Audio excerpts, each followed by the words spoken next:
أعوذ بالله من الشيطان الرجيم بسم الله الرحمن الرحيم فويل للذين يكتبون الكتاب بأيديهم ثم يقولون هذا من عند الله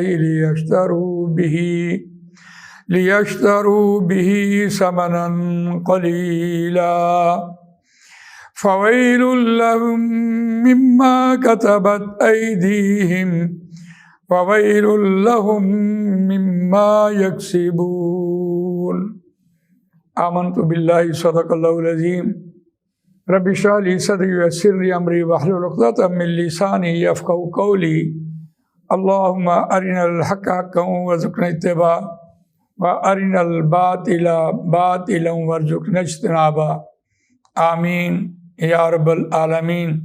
دوستو اور بزرگو، سورہ بقرہ آیت نمبر 79 آپ کے سامنے تلاوت کی ہے۔ پہلا پارہ 9 ہے، زیر مطالعہ ہے، اور اس رکوع کا جو مضمون ہے وہ ہے تحریف کے اعتبار سے بنی اسرائیل نے تورات میں جو لفظی، معنوی اور عبارتی تحریف کی، اس کی مختلف شکلیں اس آیت میں بیان ہوئی ہیں۔ اور یہ ضروری بھی تھا کہ جب ہم تحریف کی بات کرتے ہیں تو چونکہ قرآن مجید کا دم قیامت زندہ کتاب ہے، اور قرآن میں تحریف کرنا یا تورات میں تحریف کرنا یہ ایک بہت گھنونا جرم ہے، اور اس تحریف کی وجہ سے، اس بدلنے کی وجہ سے جو وبائی عذاب آتے ہیں وہ قرآن مجید میں نقل کیے گئے ہیں۔ ایک حوالہ آپ کے سامنے میں بیان کروں، فَبَدَّلَ الَّذِينَ ظَلَمُوا قَوْلًا غَيْرَ الَّذِي قِيلَ لَهُمْ فَأَنزَلْنَا عَلَى الَّذِينَ ظَلَمُوا رِجْزًا مِّنَ السَّمَاءِ بِمَا كَانُوا يَفْسُقُونَ۔ ان کو جو کہا گیا تھا انہوں نے اس کو بدلا، حتہ کہا گیا تھا اور ہنتا انہوں نے کہنا شروع کیا، تو جو بات انہیں کہی گئی تھی اس کو انہوں نے بدل دیا، تو اللہ تعالیٰ نے طاعون کا عذاب جو ہے وہ ان کے اوپر نازل کیا۔ بالکل یہ تحریف کا جو مضمون ہے، یہ چونکہ اتنا گھنونا جرم ہے، تا دم قیامت اس کی وعید سنائی گئی ہے، لہذا ضروری تھا کہ تحریف کی جو مختلف شکلیں ہیں وہ قرآن مجید ہمارے سامنے بیان کر دیتا۔ تو اس آیت میں خاص طور پر تحریف کی جو شکلیں ہیں ان کو بیان کیا۔ آپ لفظی ترجمہ سنیے، فَوَيْلٌ لِلَّذِينَ يَكْتُبُونَ الْكِتَابَ بِأَيْدِيهِمْ، بس بڑی خرابی ہے واسطے ان لوگوں کے جو لکھتے ہیں کتاب کو بِأَيْدِيهِمْ، اپنے ہاتھوں سے، ثُمَّ يَقُولُونَ هَذَا مِنْ عِنْدِ اللَّهِ، پھر وہ کہتے ہیں یہ من عند اللہ، یہ اللہ کے طرف سے ہے، اللہ کے پاس سے ہے۔ کیوں؟ لِيَشْتَرُوا بِهِ ثَمَنًا قَلِيلًا، کہ اس کو بیچیں تھوڑے مول کے عوض۔ فَوَيْلٌ لَهُم مِّمَّا كَتَبَتْ أَيْدِيهِمْ، پس بڑی خرابی ہے لہم واسطے ان کے، مما کتبت ایدیہم، جو ان کے ہاتھوں نے لکھا، جو ان کے ہاتھوں نے عبارت لکھی، وویل لہم مما یکسبون، اور بڑی خرابی ہے واسطے ان کے جو اس سے روزی کماتے ہیں۔ اروان ترجمے میں جو بات ہمارے سامنے آ رہی ہے، پہلی بات ہے کہ قرآن مجید یہاں ویل کا لفظ لے کے آیا، اور یہ ویل جہنم کی وہ وادی ہے، کتنے ہزار سال آدمی جہنم میں نیچے جائے گا تو پھر کہیں وہ وادی آئے گی، یعنی اس درجے تک کی خرابی بیان کی ہے، یعنی جہنم کی اس وادی سے اس کی تعبیر کی ہے۔ لیکن اگر اس کو اجمالی طور پر دیکھا جائے تو جس معاشرے میں یہ تحریف کی بات ہو رہی ہوتی ہے اس معاشرے میں یقیناً خرابیوں کا انبار لگ جاتا ہے۔ آپ دیکھ لیں تو یہ بات کہی جا رہی تھی، یکتبون الکتاب بایدیہم فویل للذین یکتبون الکتاب بایدیہم، جو کتاب کو لکھتے ہیں اپنے ہاتھوں سے. چلیے بنی اسرائیل تو جو کچھ اس سے کرتے رہے توریت کے ساتھ، آج اس کو دیکھیے کہ جو اپنے ہاتھ سے تعویذ لکھا جاتا ہے اس کو کیا مقام دیا جاتا ہے.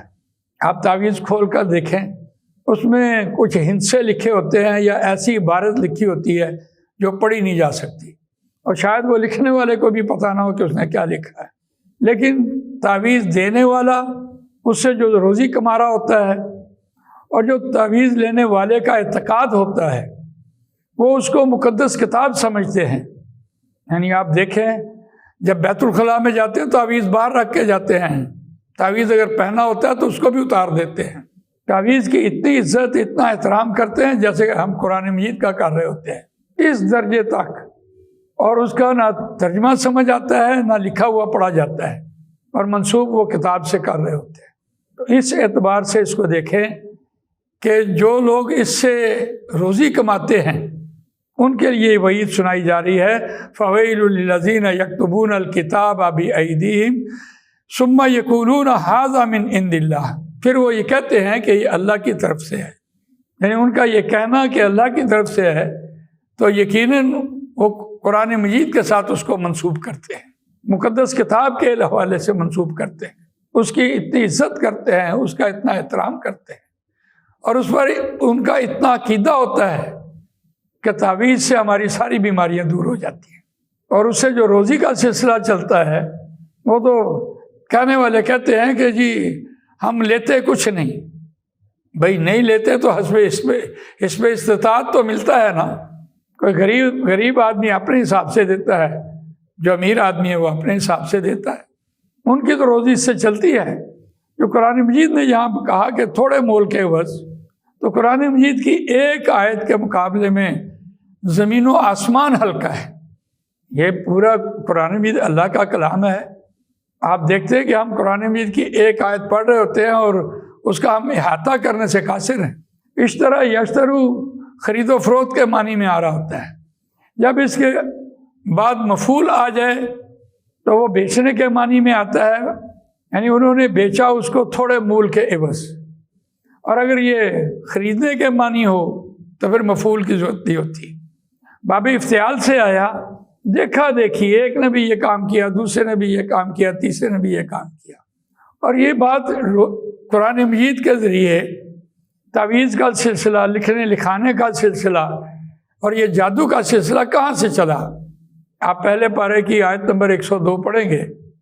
وَاتَّبَعُوا مَا تَتْلُو الشَّيَاطِينُ عَلَىٰ مُلْكِ سُلَيْمَانَ وَمَا كَفَرَ سُلَيْمَانُ وَلَٰكِنَّ الشَّيَاطِينَ كَفَرُوا يُعَلِّمُونَ النَّاسَ السِّحْرَ. حضرت سلیمان علیہ السلام نے کفر نہیں کیا. اس اعتبار سے اس کو دیکھیے کہ یہ لکھنے لکھانے کا سلسلہ جو ہے اور اس پر اعتقاد، یہ تعویذ کے ساتھ ساتھ لفظی اور معنوی تحریف جو ہے وہ بھی اسی زمرے میں آتی ہے. اگر آپ آج کی دنیا میں دیکھیں تو میں آپ کے سامنے 2-3 حوالے رکھتا ہوں کہ ہم قرآن مجید کی الفاظ کو تو بے شک نہ بدل سکے، لیکن ہم اس کے معنی جو ہیں وہ کیسے بدلتے ہیں. اور کمال ہے معنی بدلنے والوں کا، جنہوں نے کتاب کا علم نہیں ہوتا اور وہ خشک اور من گھڑت خیالوں پر اپنی زندگی گزار دیتے ہیں. مثال کے طور پر لا اکراہ فی الدین، دین میں کوئی جبر نہیں ہے. آپ کسی کو نماز کے لیے کہیں، کیا یہ اس آیت کا اطلاق ہوتا ہے اس پر؟ یقیناً نہیں ہوتا. اس آیت کا اطلاق تو ان لوگوں پر ہوتا ہے جنہوں نے کلمہ نہیں پڑھا. عیسائی ہیں عیسائی رہیں، یہودی ہیں یہودی رہیں، مشرک ہیں مشرک رہیں. ہاں کلمہ پڑھیں لا الہ الا اللہ محمد رسول اللہ صلی اللہ علیہ وسلم، تو اسلام کا پورا ضابطہ ان کے اوپر لاگو ہے. نماز فرض ہے، روزہ فرض ہے، حج فرض ہے، زکوٰۃ فرض ہے. اور اس آیت کو آپ دیکھیے کہاں کوٹ کر رہے ہوتے ہیں.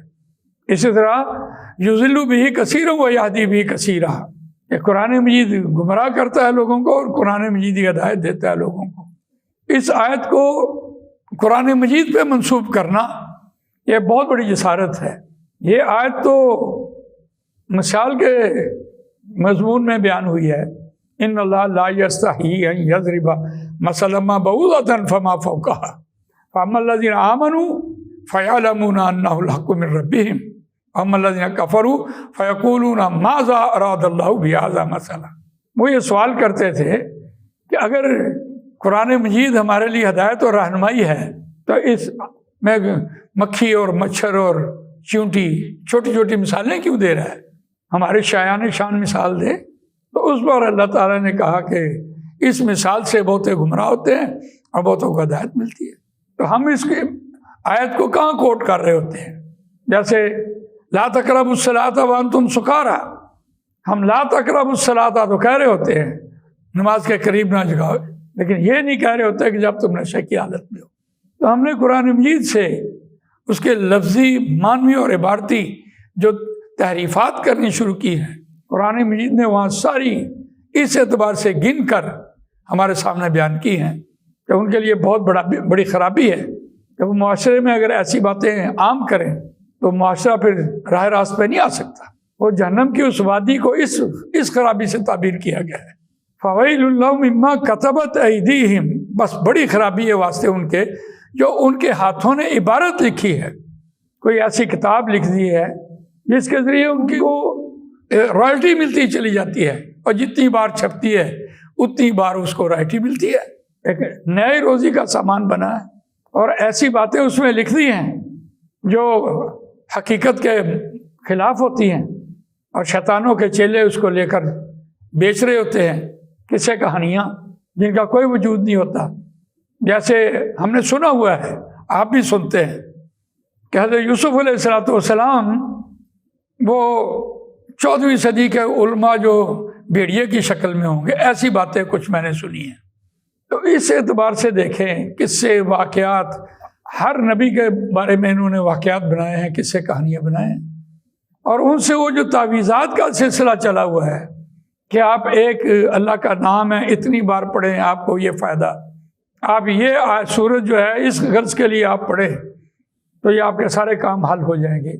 قرآن مجید اس غرض کے لیے نہیں آیا، بلا شبہ ثواب اور برکت اس میں ہے، سورہ فاتحہ شفا بھی ہے، دم درود کے لیے استعمال بھی ہوتی ہے، لیکن اگر آپ سورہ فاتحہ دیکھیں تو وہ انسان کی ہدایت اور رہنمائی کے لیے کافی ہے۔ ہم قرآن مجید کو اس غرض سے نہیں پڑھتے، ہم دنیوی مفاد کے لیے پڑھ رہے ہوتے ہیں اور اس پر کچھ لکھ رہے ہوتے ہیں، اور وہ چیز پھر کتابی شکل میں عام ہو جاتی ہے، چاہے بسوں میں بکتی رہیں، چھوٹے چھوٹے واقعات بنائے، جتنی بار چھپے گی اتنی بار اس کی قیمت ملے گی۔ اور کتنی بڑی وعید سنائی ہے، وَوَيْلٌ لَهُم مِّمَّا يَكْسِبُونَ، اور بڑی خرابی ہے جو ان سے وہ روزی کماتے ہیں۔ تو اس اعتبار سے دیکھیے یہ جو مضمون چل رہا ہے اس میں مضمون کو مکمل کرنے کے لیے قرآن مجید نے ہمارے سامنے ہر پہلو پہ بات کی ہے۔ المیہ یہ ہے کہ جس دور میں یہ تفسیریں لکھی گئیں اس دور میں لکھی گئی آج حالات حاضرہ پہ اس کو منطبق کرنا اور اس سے کچھ رہنمائی لینا، یہ اللہ تعالیٰ ہمیں اس بات کی توفیق دے کہ ہم اس بات کو اچھی طرح سمجھیں اور اس کو اپنے تئیں اور دوسروں تک بھی اس کو پہنچانے کی کوشش کریں۔ اللہ تعالیٰ مجھے آپ کو قرآن مجید پڑھنے، سمجھنے، اس پر عمل کرنے، اس کو دوسروں تک پہنچانے کی توفیق عطا فرمائے۔ سبحانک اللہم و بحمدک، نشہد ان لا الہ الا انت، نستغفرک و نتوب الیک۔ جزاک اللہ۔